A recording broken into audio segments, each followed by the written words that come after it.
Hello everyone, आप सभी का इस लेक्चर में बहुत बहुत स्वागत करता हूं। जैसा कि पिछले लेक्चर में हम लोग ऑलरेडी मेटलर्जी के फिजिकल प्रोसेस को कंप्लीट कर चुके थे, यानी कि कंसंट्रेशन मेथड को कंप्लीट कर चुके थे। Gravity separation, magnetic separation and froth flotation, ये सब हम देख चुके थे ऑलरेडी। हमने बोला था कि फिजिकल प्रोसेस में यानी कि कंसंट्रेशन मेथड में एक और प्रोसेस है जो कि एक केमिकल प्रोसेस में काउंट होता है, जबकि है ये कंसंट्रेशन मेथड। कंसंट्रेशन मेथड जो 3 फिजिकल प्रोसेस थे वो हमने आपको बता दिया। ये लेबोरेटरी में ये प्रोसेस की जाती है और ये भी एक कंसंट्रेशन मेथड ही है। ठीक है, इसे भी हम देख लेते हैं कि लीचिंग क्या होता है। ठीक है, लीचिंग एक केमिकल प्रोसेस होता है और इसमें हम इन जनरल एल्यूमिनियम को ही हम क्या करते हैं, एक्सट्रैक्ट करते हैं। तो स्पेशली ये जो यूज किया जाता है तो हम बोल देते हैं आपको specially it is used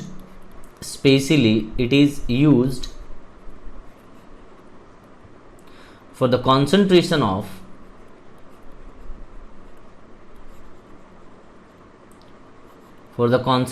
of what? Bauxite. कहने का मतलब है ये स्पेशली ये वाला जो है वो बॉक्साइट ओर के लिए इंप्लीमेंट किया जाता है ना। आपको पता है Al2O3.2H2 ऑलरेडी हमने ऑक्साइड ओर में आपको लिखवा दिया था, ये वाला याद होगा आपको, है ना। तो चलिए अब देखते हैं कि आखिर इसका प्रोसेस कैसा होता है। मैं यहाँ पे क्या करता हूँ, जो हम लोग लेने वाले हैं दैट इज रेड बॉक्साइट लेने वाले हैं। ओके, सो रेड बॉक्साइट लेने के बाद हम क्या करेंगे, इसमें मेनली जो इम्प्यूरिटीज एसोसिएटेड होता है दैट इज Al2O3.2H2O, तो ये तो हो गया अपना और, लेकिन इसमें अभी इम्प्यूरिटीज एसोसिएटेड है दैट इज FeO3, जो कि मेजर इम्प्यूरिटीज के फॉर्म में यहाँ पे रहता है। हम यहाँ पे कह सकते हैं कि मेजर इम्प्यूरिटीज के फॉर्म में यहाँ पे मौजूद रहता है। बस हमें इसे अलग करना होता है बाय केमिकल मेथड। तो केमिकल मेथड से हम जो अलग करते हैं उस पर्टिकुलर प्रोसेस को एक नाम देते हैं, that process is bears process. हम इस प्रोसेस को कहते हैं बेयर्स प्रोसेस, है ना। So this is your bears process. यहाँ पे क्या होता है कि आप क्या करते हैं, सबसे पहले इम्प्योर एल्यूमिनियम लेते हैं और इम्प्योर एल्यूमिनियम लेने के साथ में दैट इज Al2O3 जो है अभी ये इम्प्योर फॉर्म में है, राइट, यानी कि इसमें इम्प्योरिटीज मिले हुए हैं। तो इम्प्योर फॉर्म में है तो इसको क्या करिए, सबसे पहले NaOH के साथ में यहाँ पे पास कराया जाता है। बेयर्स प्रोसेस में यहाँ पे NaOH से पास कराया जाता है और आपको यहाँ पे मिल जाता है sodium Meta aluminate that is NaAlO2, that is sodium Meta aluminate. Okay, इसको क्या करते हैं, वाटर के फ्लो में इसको रखते हैं, यानी कि बहुत ज़्यादा वाटर, बहुत बड़ा टैंक होता है, उस टैंक में इसको डिसॉल्व करते हैं एक्सेस वाटर के प्रेजेंस में। तो ये क्या करता है कि एल्यूमिनियम एक हाइड्रोक्साइड बना लेता है that is AlOH whole thrice बना लेता है और यही यहाँ वहाँ पे वाइट PPT की तरह दिखता रहता है। सो वाइट PPT का फॉर्मेशन कर लेता है ये, और साथ में यहाँ पे NaOH सोडियम यहाँ पे वाटर के प्रेजेंस में NaOH बना लेता है। अब क्या होता है कि यहाँ से प्रोसेस और प्रोसीड करेगा। ये वाइट PPT जो बना, इसको क्या करिए, इस वाइट PPT को आप कर दीजिए 1500 डिग्री सेल्सियस में हीट। लगभग 1500 डिग्री सेल्सियस में आप इसको हीट करेंगे तो आपको मिल जाता है Al2O3 यहाँ पे आपको मिल जाता है, जो अभी भी आप कह सकते हैं कि मान सकते हैं कि यहाँ पे जो इम्प्यूरिटीज था ऑलमोस्ट अब कह सकते हैं कि यहाँ पे खत्म हो चुका है। तो ये हो जाएगा अपना pure aluminium. This is your pure alumina कहते हैं इसको, ठीक है, प्योर एल्यूमिना, राइट। अब इसको इलेक्ट्रोलाइटिक कराएंगे, यानी कि रिडक्शन तो कराना पड़ेगा ना बेटा, अभी तो आपने ऑक्सीडेशन किया है, ये ऑक्सीडेशन हुआ है, तो अब आपको रिडक्शन कराना पड़ेगा। तो हम यहाँ पे कराते हैं इलेक्ट्रोलाइटिक क्या, रिडक्शन। सो इलेक्ट्रोलाइटिक रिडक्शन करवाते हैं। जब आप इलेक्ट्रोलाइटिक रिडक्शन यहाँ पे कराते हैं, है ना, यहाँ पे इन जनरल हम जो मतलब लेते हैं, कहने का मतलब है कि रिएजेंट टाइप से आप जो यूज़ करते हैं वो यहाँ पे लेते हैं Na3AlF6, है ना, और साथ में CaF2 लेते हैं इसमें।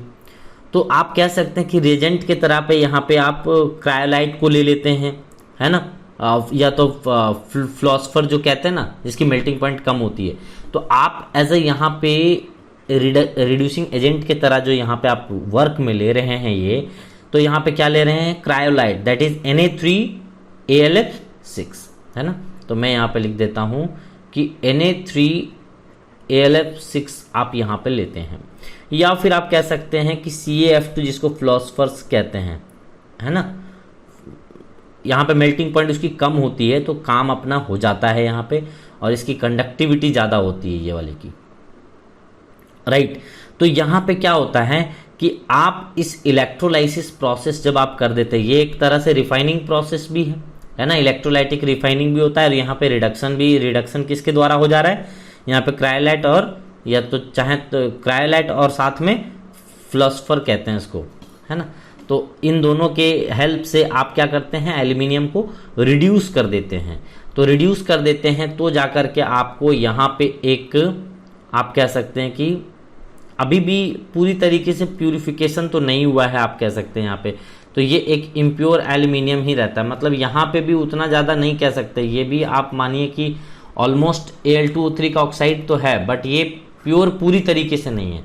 तो यहाँ पे आपको मिलता है अभी भी जो एल्यूमिनियम मिला हुआ है रिडक्शन करने के बाद, ये भी पूरी तरीके से प्योर नहीं है, तो आप कह सकते हैं इम्प्योर ही है अभी भी, है ना, ये इम्प्योर है। लेकिन फाइनली कब आपको प्योर मिलता है, यहाँ पे भी आप प्योर नहीं कह सकते हैं, ठीक है, क्योंकि ये ऑक्साइड मिला है, ऑक्सीडेशन हुआ है, फिर यहाँ पे रिडक्शन करते हैं तो ये इम्प्योर एल्यूमिनियम मिलता है, यानी कि क्रूड एल्यूमिनियम मिल चुका है अब आपको, ठीक है। अब आप इसको रिफाइनिंग प्रोसेस करिए, तो यहाँ पे आप करते हैं प्यूरिफिकेशन, क्या करते हैं, प्यूरिफिकेशन। तो जब आप प्यूरिफिकेशन करते हैं इसको, तब जा कर के आपको फाइनली यहाँ पे प्योर एल्यूमिनियम मिल पाता है, और इसी का तलाश हमें था, इसी की मांग हमें थी। तो हम बड़े आसानी से इस प्रोसेस से, लीचिंग प्रोसेस से, लीचिंग एक केमिकल प्रोसेस होता है जिसमें आप लेबोरेटरी में आप इस तरीके से एल्यूमिनियम को एक्सट्रैक्ट करते हैं, जहां पर रेड बॉक्साइड को यूज में लेते हैं हम, राइट। देखो, इस जिस तरीके से आपने बेयर्स प्रोसेस पढ़ा, उसी तरीके से एक और प्रोसेस होता है, दैट इज हॉल्स प्रोसेस, इसको कहते हैं हॉल्स प्रोसेस। ये भी एक लीचिंग का ही प्रोसेस है, जहां पे एल्यूमिनियम को प्योर करते हैं, ठीक है।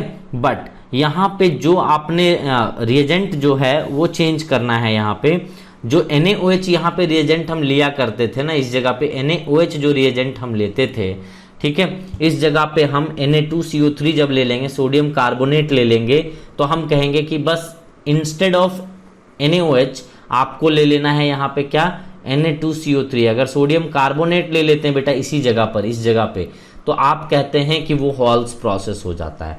जब यहाँ NaOH लेते हैं तो ये Bayer's process. So these are the leaching process, जहाँ पे आप इजीली डिटरमाइन कर सकते हैं। आप अपने जो जितने भी हमने मेथड थे, जो कॉन्सेंट्रेशन मेथड, वो सारे के सारे कॉन्सेंट्रेशन मेथड आपको मैंने डिस्कशन करके बता दिया है। सो कॉन्सेंट्रेशन मेथड में इतने ही हैं, जिसमें 3 फिजिकल मेथड और 1 केमिकल मेथड के बारे में हमने डिस्कशन किया है, राइट। अब मैं आपको बताने वाला हूं, यहाँ पे आप देखेंगे तो हम लोग मेनली अब डिस्कशन करने वाले हैं केमिकल प्रोसेस को। पूरी तरीके से अब हम लोग केमिकल प्रोसेस के तरफ मूव कर चुके हैं। तो हम यहाँ पे लिख देते हैं केमिकल प्रोसेस, केमिकल प्रोसेसेस, बहुत सारे केमिकल प्रोसेस भी यहाँ होंगे। अब वो केमिकल प्रोसेसेस ऑलरेडी हमने क्या किया, फ्लो चार्ट में देख रखा है। तो हम यहाँ पे समझते हैं कि केमिकल प्रोसेस में सबसे पहले हम क्या करने वाले हैं। नंबर 1 हम यहाँ केमिकल प्रोसेस में जो करने वाले हैं, that is conversion of ore into oxide, है ना। तो यहाँ पे हम करने वाले हैं conversion of ore into oxide, into oxide. हमने कहा था ना कि अभी कॉन्सेंट्रेशन मेथड अप्लाई किए हो तो जा करके क्या होता है, आपको क्या मिलता है, कॉन्सेंट्रेटेड ओर मिलता है। अब उस कॉन्सेंट्रेटेड ओर को जब आप ऑक्सीडेशन करते हैं, तब जा करके वो मेटल ऑक्साइड बना लेता है। तो वही काम अपने को इसमें करना है, मेटल ऑक्साइड बनाना है। तो यहाँ पे क्या होगा कि जो भी कॉन्सेंट्रेटेड ओर आपको मिलेंगे, है ना, तो वहाँ पे क्या करना है कि जो हाइड्रोक्साइड होगा, कार्बोनेट होगा या सल्फाइड ओर होगा, उन सभी को, जैसे मान लीजिए आपको कौन कौन से यूज़ करना है यहाँ पे, जैसे मान लीजिए हाइड्रोक्साइड होगा, है ना, हाइड्रोक्साइड, आप कहते हैं कार्बोनेट, इन जनरल में यहाँ पे कार्बोनेट ही लिख देता हूँ, तो ये हो गया आपको कार्बोनेट। अब जैसा कि आपको अगर पता हो, इससे पहले हमने पढ़ा था प्रोसेस, है ना, कि फ्रॉथ फ्लोटेशन जो था वो सल्फाइड ओर के लिए सूटेबल था, जबकि वहाँ पे हमने जो ग्रेविटी सेपरेशन पढ़ाया था, gravity separation hydroxide and carbonate के लिए सूटेबल था। इसी तरीके से जब आप केमिकल प्रोसेस में बात करते हैं तो ऑक्साइड को कन्वर्ट करने की बात करते हैं, तो इन जनरल हाइड्रोक्साइड की या फिर कार्बोनेट की या फिर हम कह लें सल्फाइड की, ये सबको हम ऑक्साइड में कन्वर्ट करते हैं। ठीक है, ये आप सल्फाइड ले लीजिए, इन सभी को आपको किस में कन्वर्ट करना है बेटा, मेटल ऑक्साइड में कन्वर्ट करना है। या फिर आप सिंपली आप लिख दीजिए converted into their oxide, their respective oxide, their respective oxide में इसको कन्वर्ट करना होता है, राइट। तो ये आपने ऑक्साइड में कन्वर्ट कर दिया। अब एक बार ऑक्साइड में कन्वर्ट कर दिया तो इसी प्रोसेस को, ये जो प्रोसेस से आप कन्वर्ट कर रहे हो ना, यहाँ पे जो कन्वर्जन आप कर रहे हो, ये दो प्रोसेस से आप कर सकते हैं। किसी भी हाइड्रोक्साइड, कार्बोनेट या सल्फाइड को आप दो प्रोसेस से कर सकते हैं कन्वर्ट मेटल ऑक्साइड में, देयर रेस्पेक्टिव ऑक्साइड बना सकते हैं। या तो आप कैल्सिनेशन अप्लाई कर लीजिए, है ना, सो कैल्सिनेशन आप अप्लाई कर लीजिए, या फिर एक और प्रोसेस होता है दैट इज आप रोस्टिंग अप्लाई कर सकते हैं। तो इन दोनों में से कोई प्रोसेस अप्लाई करेंगे तो आप ऑक्साइड में कन्वर्ट कर पाएंगे। तो सबसे पहले मैं आपको पढ़ाना चाहूंगा यहाँ पे calcination process. Number 1 is calcination क्या होता है, आइए समझते हैं। सो कैल्सिनेशन दोनों ही हीटिंग प्रोसेस है, calcination and roasting both are heating process, strong heating process, है ना। यहाँ पे स्ट्रॉन्ग हीटिंग करते हैं, जहां पे आपके जो लिमिटेड अमाउंट ऑफ एयर के प्रेजेंस में, यानी कि हम सिंपली कहते हैं कि ये जो आप करते हो कैल्सिनेशन जो करते हो, है ना, इसको आप हीटिंग करते हैं बड़ा तेजी से, है ना, और किसके प्रेजेंस में, सिंपली आप ऑक्साइड हाइड्रोक्साइड को यहाँ पे ले लीजिए, हाइड्रोक्साइड एंड कार्बोनेट को यहाँ पे ले लीजिए, ठीक है। तो calcination is the process of heating the ore at high temperature, है ना। तो आप क्या करते हैं, इसको हाई टेम्परेचर में हीट करते हैं, लेकिन ऐसा नहीं हो कि आप उसके बॉइलिंग पॉइंट या मेल्टिंग पॉइंट से ऊपर हीट कर दें, ऐसा बिल्कुल भी मत करना। और लिमिटेड सप्लाई ऑफ एयर और we can say no supply of air में इसको हीटिंग करते हैं। तो क्या होता है कि ये जितने भी वोलेटाइल जो इम्प्यूरिटीज होते हैं वो टूट जाते हैं। तो यहाँ पे हम कहते हैं कि आप यहाँ पे सूटेबल मान सकते हैं, कैल्सिनेशन जो होता है वो सूटेबल होता है हाइड्रोक्साइड एंड कार्बोनेट ओर के लिए। तो आप क्या करते हैं कि यहाँ पे हाइड्रोक्साइड लिख लीजिए या फिर आप कार्बोनेट लिख लीजिए यहाँ पे, राइट। ये कार्बोनेट आपने लिख लिया। अब इसको क्या कीजिए कि आप स्ट्रॉन्ग हीटिंग कीजिए, यहाँ पे मैं लिख देता हूँ स्ट्रॉन्ग हीटिंग करते हैं, राइट। तो एक बार स्ट्रॉन्ग हीटिंग कर दिए, लेकिन बिलो इट्स मेल्टिंग पॉइंट, ऐसा ना हो कि आपने इतना हीट कर दिया कि उस मेल्ट कर गया। तो भैया मेल्ट कर जाएगा तो दिक्कत हो जाएगी मेटल, है ना, मेल्ट नहीं कराना है तो आपको। तो यहाँ पे क्या किया आप कि हाइड्रोक्साइड को स्ट्रॉन्ग हीटिंग किए, तब जाकर के कुछ इंप्यूरिटीज उड़ गए, है ना। कुछ इंप्यूरिटीज यहाँ पे, इंप्यूरिटीज जो होता है वो वोलेटाइल नेचर का होता है यहाँ पे। सो इम्प्यूरिटीज जो है वो उड़ जाते हैं बेटा। इम्प्यूरिटीज यहाँ पे लाइक मान लीजिए कि आर्सेनिक हो, सल्फर हो, फास्फोरस हो, ऐसे कुछ इम्प्यूरिटीज होते हैं जो कि वोलेटाइल नेचर के होते हैं, है ना। वोलेटाइल कहने का मतलब होता है कि अगर उसको हीट करेंगे ना तो वेपर्स के फॉर्म में कन्वर्ट हो जाते हैं ये सारे इम्प्यूरिटीज, तो उड़ जाते हैं ये सारे। तो यहाँ पे आपको आप ये भी लिख सकते हैं यहाँ पे कि एब्सेंस ऑफ एयर, है ना। यहाँ पे क्या होता था, वेरी वेरी इंपॉर्टेंट चीज, ये वाला सबसे इंपॉर्टेंट पार्ट है बेटा यहाँ पे, कि एब्सेंस ऑफ एयर और you can say limited amount of air supply होती है यहाँ पे, ठीक है। स्ट्रॉन्ग हीटिंग तो करनी है बट एब्सेंस ऑफ एयर करनी है और स्ट्रॉन्ग हीटिंग करनी है, तब जा करके आपको यहाँ पे सारे वोलेटाइल इंप्यूरिटीज उड़ जाएंगे। और उड़ने के बाद यहाँ पे आपको मिल जाएगा क्या, ऑक्साइड आपको मिल जाएगा, ये वाला, राइट, ये ऑक्साइड मिल जाएगा। जैसे कुछ एग्जांपल्स अगर हम बात कर ले कार्बोनेट में, चलिए इसी में बात कर लेते हैं, साइड में यहाँ पे लिख देता हूँ। जैसे मान लीजिए कि कार्बोनेट यहाँ पे ले लीजिए ZnCO3, एक जिंक कार्बोनेट ले लीजिए, इसको आप स्ट्रॉन्ग हीटिंग करिए इन एब्सेंस ऑफ एयर और very limited amount of air में, तो यहाँ पे क्या होगा कि ये जिंक ऑक्साइड में कन्वर्ट हो जाएगा। देखो ये ऑक्साइड बन गया आपका, और साथ में यहाँ पे CO2 गैस रिलीज हो जाएगा, क्योंकि यहाँ पे कार्बोनेट है तो CO2 गैस रिलीज होगा। इसी तरीके से आप यहाँ पे कर सकते हैं, एक एग्जांपल ले लीजिए Al2O3.2H2O का, है ना, बॉक्साइट का आप एग्जांपल ले सकते हैं। तो यहाँ पे अगेन ये Al2O3 में क्या होगा बेटा, बोलो, ऑक्साइड में कन्वर्ट हो गया, और एक बार ऑक्साइड में कन्वर्ट हो गया तो साथ में जो वाटर थे वो गर्मी के कारण, जो आपने हीटिंग किया ना, इस हीटिंग के कारण ये वाटर वेपर बन करके उड़ जाएगा। तो इस तरीके से आप देख सकते हैं कि हमने कार्बोनेट और ऑक्साइड हाइड्रोक्साइड को कैसे हम कन्वर्ट कर सकते हैं यहाँ पे, मतलब ऑक्साइड में या फिर, है ना, ऑक्साइड में, मेटल ऑक्साइड में कन्वर्ट कर सकते हैं। तो ये फ्रॉम हाइड्रोक्साइड एंड कार्बोनेट ये चीज़ हम कर सकते हैं। तो बहुत आसान है, कोई दिक्कत है नहीं। तो आपको बस इतना याद रखना है कि ये जो प्रोसेस है वो सूटेबल किसके लिए है, ये सूटेबल है किसके लिए, यहाँ पे आप देख सकते हैं, that is hydroxide and carbonate. So this is very very important. Similarly अगर हम बात करें यहाँ पे रोस्टिंग की, तो रोस्टिंग की भी मैं इसी तरीके से बात करना चाहूँगा। तो सिमिलर प्रोसेस होता है, ज़्यादा कोई फर्क होता नहीं है, तो आपको ज़्यादा समझने में दिक्कत होगी नहीं इसमें। तो रोस्टिंग जो प्रोसेस होता है, अगेन हम क्या लेंगे, यहाँ पे जो ज़्यादा सूटेबल होता है ना, ये सूटेबल होता है सल्फाइड ओर के लिए, ठीक है। तो हम क्या करते हैं, यहाँ पे जनरली सल्फाइड ओर ले लेते हैं। तो हमने क्या किया कि यहाँ पे सल्फाइड ओर ले लिया, और सल्फाइड ओर को यहाँ पे हीटिंग, स्ट्रॉन्ग हीटिंग कर दिए बेटा। तो स्ट्रॉन्ग हीटिंग करिए सल्फाइड ओर को, स्ट्रॉन्ग हीटिंग तो करना है आपको, लेकिन इस बार जो होगा ना वो मतलब एक्सेस अमाउंट ऑफ एयर के प्रेजेंस में ये चीज करना होता है, ठीक है। तो ये तो हाई टेम्परेचर रहता ही है बेटा। स्ट्रॉन्ग हीटिंग का मतलब क्या है कि हाई टेम्परेचर होगा। अब यहाँ पे हाई टेम्परेचर के साथ साथ में क्या करना है कि आपको बताया है कि इतना ही उसको हीट करिए कि बिलो इट्स मेल्टिंग पॉइंट हो, below it's melting point, so that वो मेल्ट करके ऐसा ना हो कि ट्रिकल डाउन उधर ही हो जाए, खत्म हो जाए, है ना। तो इसीलिए मेल्टिंग पॉइंट से नीचे की हीटिंग करनी है आपको, और एक्सेस अमाउंट ऑफ एयर यहाँ पे मौजूद होनी चाहिए। यहाँ पे उसका उल्टा हो जा रहा है, वहां पे लिमिटेड अमाउंट ऑफ एयर था या फिर नो अमाउंट ऑफ एयर, बिल्कुल ही एयर नहीं दे रहे थे या थोड़ा सा दे रहे थे। बट इस केस में यहाँ पे देखिए कि हमने बहुत सारा एयर, यहाँ पे एक्सेस अमाउंट ऑफ एयर यहाँ पे हम प्रोवाइड कराते हैं, तब जा करके हमें यहाँ पे उसका रेस्पेक्टिव ऑक्साइड मिल पाता है बेटा। ये रेस्पेक्टिव, है ना, जिसका भी यहाँ पे ले रहे हो सल्फाइड, वो रेस्पेक्टिव ऑक्साइड यहाँ पे मिल पाएगा। जो भी ओर्स लोगे आप लोग, तो उसका ऑक्साइड यहाँ पे आपको मिल जाएगा।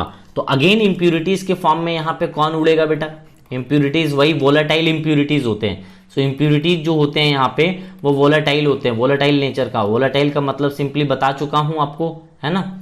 सो वोलाटाइल नेचर का होता है बेटा।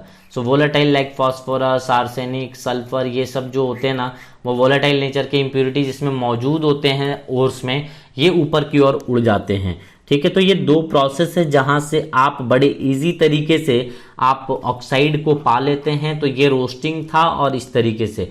तो आपको अगर मैं बोलूं कि ये प्रोसेस कहाँ होता है सर, तो यहाँ पे ये प्रोसेस कुछ फर्नेसेस में होते हैं, जो कि फेमस फर्नेस हैं। मेनली इसी फर्नेस में ये सारे मेटलर्जिकल प्रोसेस जनरली किए जाते हैं। एक होता है रिवर बैरोटरी, है ना, फर्नेस आपको याद रखना बेटा, फर्नेस का टाइप है ये। तो यहाँ पे कह सकते हैं रिवर बैरोटरी, है ना, स्पेलिंग हो सकता है मिस्टेक हो जाए थोड़ा सा, रिवर बेरेटोरी इसको कहते हैं। सो रिवर बैरोटरी एक फर्नेस होता है ना, इसको मैं लिख देता हूं यहाँ पे, फर्नेस। इसी तरीके से बेटा इलेक्ट्रिक फर्नेस भी होता है, इलेक्ट्रिक फर्नेस होता है, ठीक है। इसी तरीके से आप अगर देखना चाहें तो एक रीजेनरेटिव, या आप कहते हैं को रीजेनरेटिव फर्नेस होता है, रीजेनरेटिव फर्नेस, रीजेनरेटिव फर्नेस। तो फर्नेस का सिंपल से कम मतलब होता है चूल्हा, है ना। तो फर्नेस का सिंपल सा मतलब होता है चूल्हा। चलिए एक डायग्राम दिखाता हूं सो दैट आपको इजी लगे। आप देख पा रहे हैं इस फर्नेस को, आप देख लीजिए, ये है रिवर्बरेटरी फर्नेस, ठीक है। यहाँ से आप फ्यूल को डालते हैं, राइट, और यहाँ पे आप देख सकते हैं कि ये जो पार्ट है ना, ये स्लैग वाला पार्ट है। स्लैग किसे कहते हैं, फ्लक्स किसे कहते हैं, गैंग किसे कहते हैं, ये सब कुछ मैं अभी आगे चल करके बताऊंगा बेटा। बट अभी आप समझ लीजिए कि ये एक स्लैग का लेयर है, एक तरीके से जो कहते हैं ना मिल्क के ऊपर में जो छाली होता है ना, मिल्क के ऊपर में एक लेयरिंग लग जाती है, गर्म करने के बाद उसको ठंडा होने के लिए छोड़ दो तो एक लेयरिंग लग जाती है। उसी तरीके का सिमिलैरिटी आप मान के चल सकते हो कि दिस इज स्लैग टैप, ठीक है। तो इधर से स्लैग यहाँ पे निकल जाता है। ये बंसन बर्नर है जो हीट प्रोवाइड कराता है। स्लैग का लेयर है ऊपर में, ये तो मैंने बता दिया है ना। यहाँ से चार्ज है, तो यहाँ पे जैसे जो भी फ्यूल, चार्ज कहने का मतलब है कि यहाँ पे कोल वगैरह कुछ ऐड करना है तो ऐसे करके ऐड कर सकते हैं, तो वो एक तरीके से फ्यूल का ही काम करता है। तो दोनों साइड से फ्यूल ही एक तरीके से ऐड होता है। आप एयर यहाँ से ऐड कर सकते हैं ताकि थोड़ा सा उसको मिल सके, प्रेजेंस ऑफ एयर की जो करते हो आप, तभी तो कंबसन होगा ना। फिर यहाँ पे बोलते हैं कि ये मोल्टेन स्टेट में जो नीचे है जितने भी मेटल यहाँ पे दिख रहे हैं ये मोल्टेन स्टेट में है, ऊपर में स्लैग है। तो मतलब ये मिल्क एज्यूम कर लीजिए, मेटल अपना मिल्क है और उसके ऊपर में उसका छाली है, यानी कि जो इसकी थिन लेयर जो होता है वो वाला, ठीक है। तो यहाँ पे इस तरीके से आप फर्नेस इसको देख सकते हैं। तो ये फर्नेस इसी तरीके से होता है बेटा। तो ये एक फर्नेस हमने दिखा दिया। तो सिमिलर मतलब फर्नेस का सिंपल सा मतलब होता है चूल्हा। नाउ तो ये पार्ट आपको क्लियर हो गया। तो ये बेटा आपने पढ़ा अभी ऑक्सीडेशन मेथड, यानी कि जैसा कि आप देख सकते हैं कि रोस्टिंग हमने कंप्लीट कर लिया, तो यानी कि ऑक्सीडेशन मेथड कंप्लीट कर लिया। यहाँ पे देखिए ये ओर्स में थे सबसे पहले, फिर हम कॉन्सेंट्रेटेड ओर में पहुंच गए, अभी ऑक्साइड ओर तक पहुंच चुके, हम यहाँ पे हैं अभी, ठीक है। अब इसके बाद हमें क्रूड मेटल मिलेगा और फिर क्रूड मेटल से रिफाइनिंग करेंगे तब जाकर के प्योर मेटल मिलेगा। तो अब हम यहाँ पे रिडक्शन प्रोसेस मूव करने वाले हैं। तो चलिए नेक्स्ट लेक्चर में रिडक्शन प्रोसेस स्टार्ट करेंगे कि कौन कौन से रिडक्शन प्रोसेस हैं। तो इस लेक्चर में इतना ही रखते हैं, तब तक के लिए धन्यवाद।